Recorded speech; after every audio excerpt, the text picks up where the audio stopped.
Bienvenue dans ce nouveau numéro du Corner consacré à la Coupe du Monde. Joachim Löw 1, Jürgen Klinsmann 0. Les Allemands sont difficilement venus à bout des États-Unis pour terminer en tête de leur poule.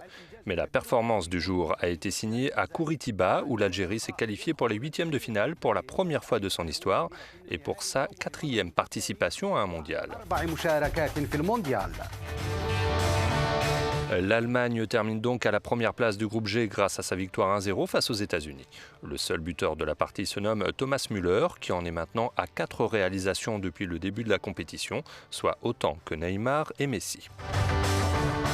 Cette défaite est sans conséquence pour les Américains qui valident également leur billet pour le top 16, car dans le même temps, à Brasilia, le Portugal de Cristiano Ronaldo bat le Ghana 2-1. La formation de Paulo Bento ouvre le score sur un but contre son camp du René John Boy, avant l'égalisation signée Asamoah Gyan. À la 80e minute, c'est CR7 qui trouve enfin le chemin défilé dans ce mondial. La Mannschaft passe ce premier tour avec un total de 7 points, tandis que les États-Unis devancent et donc éliminent le Portugal à la différence de but. Une page d'histoire pour l'Algérie qui se qualifie pour la première fois pour les huitièmes de finale. Les Fennecs assurent l'essentiel ce jeudi à Curitiba en obtenant le nul 1-1 contre la Russie. Menés dès la 6e minute, les hommes de Vahid Halilodzic égalisent à l'heure de jeu via Islam Slimani. Quant à la Belgique, elle domine la Corée du Sud sur le plus petit des scores. C'est le défenseur Jan Vertonghen qui trouve la faille pour les Diables Rouges, qui jouaient sans la moindre pression.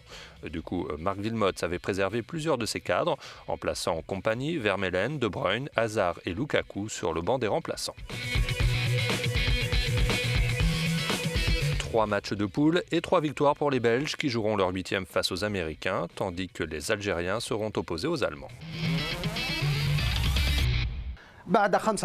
Après 15 jours de compétition, le premier tour a pris fin et on connaît maintenant les affiches des 8e de finale de cette Coupe du Monde. Avec une partie de tableau aux faux airs de Copa América entre Brésil-Chili et Colombie-Uruguay. L'affiche la plus surprenante mettra aux prises le Costa Rica et la Grèce qui accèdent pour la première fois à ce niveau de la compétition. Lundi prochain, la France va jouer contre le Nigeria, tandis que l'Algérie va se mesurer à l'Allemagne. Enfin, les Suisses ne partiront pas favoris face aux Argentins, au contraire des Belges face aux Américains. L'édition brésilienne ne sourit pas aux équipes européennes, victimes d'une véritable hécatombe avec les sorties prématurées de l'Espagne, qui était tenante du titre, de l'Italie, vice-championne d'Europe, de l'Angleterre et du Portugal. Par contre, pour les équipes du continent américain, le tournoi se déroule à merveille jusque-là, avec la qualification d'équipes qui créent la surprise, comme le Costa Rica. La Roja tombe de son piédestal. Les Espagnols, champions du monde et double champions d'Europe en titre, étaient déjà éliminés après leurs 2 premiers matchs.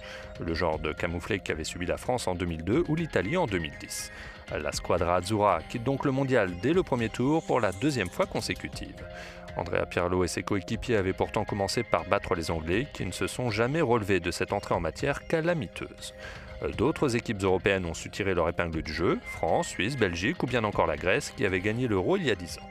Si Italiens et Anglais sont déjà rentrés chez eux, c'est en partie la faute du Costa Rica qui a fini en tête du groupe D à la surprise générale. L'Amérique du Sud est à la fête avec 5 représentants dans le top 16, le Chili, le Brésil, l'Argentine, l'Uruguay et la Colombie. Luis Suarez va devoir trouver une solution à son penchant pour les morsures. Celle sur l'Italien Giorgio Chiellini a conduit la FIFA à infliger une lourde sanction au buteur de la Céleste. Sa Coupe du Monde est terminée. 9 matchs de suspension et 4 mois sans avoir le droit d'exercer la moindre activité liée au football. La commission de discipline de la FIFA a rendu son verdict. La fédération uruguayenne compte faire appel, mais cet appel n'est pas suspensif. Autrement dit, Luis Suarez ne pourra pas jouer le 8e de finale, il ne pourra même pas assister au match depuis les tribunes. Je vous rapporte les propos du président de la commission de la discipline de la FIFA, Claudio Solser. Ce genre de comportement ne peut pas être toléré sur un terrain de football et particulièrement lors de la Coupe du Monde, quand les yeux de millions de personnes sont rivés sur les stars du ballon rond. Victime de Luis Suarez et de l'Uruguay en phase de poule, les Italiens ont la dent dure et regrettent la mansuétude de la FIFA. Ce n'est pas assez, surtout quand vous voyez le comportement qu'il a déjà eu par le passé. C'est déjà la 3e fois qu'il fait ça, n'est-ce pas? Donc la sanction me paraît un peu trop clémente. Un avis que partagent les Colombiens qui seront opposés à la Céleste, mais pas à son buteur vedette, pour une place en quart de finale. Vous ne pouvez pas accepter, dit ce Colombien, que dans un événement majeur comme la Coupe du Monde et dans un sport où on défend des valeurs comme la camaraderie, vous ne pouvez pas accepter qu'un joueur en morde un autre juste parce qu'il en a envie. Luis Suarez avait déjà mordu Branislav Ivanovic l'an passé et un joueur du PSV Eindhoven en 2010, ce qui lui avait valu le surnom de cannibale de l'Ajax. Le Ghana a disputé ce jeudi son dernier match de poule sans 2 de ses meilleurs éléments, Kevin Prince Boateng et Souley Muntari, exclus de l'équipe. Le premier s'est battu avec le sélectionneur, le deuxième avec le délégué du ministre des Sports. Le tout 2 jours après avoir fait la grève de l'entraînement pour réclamer le versement en liquide de leurs primes. The Corner, c'est fini pour aujourd'hui. Rendez-vous très bientôt pour la suite de notre voyage au Brésil.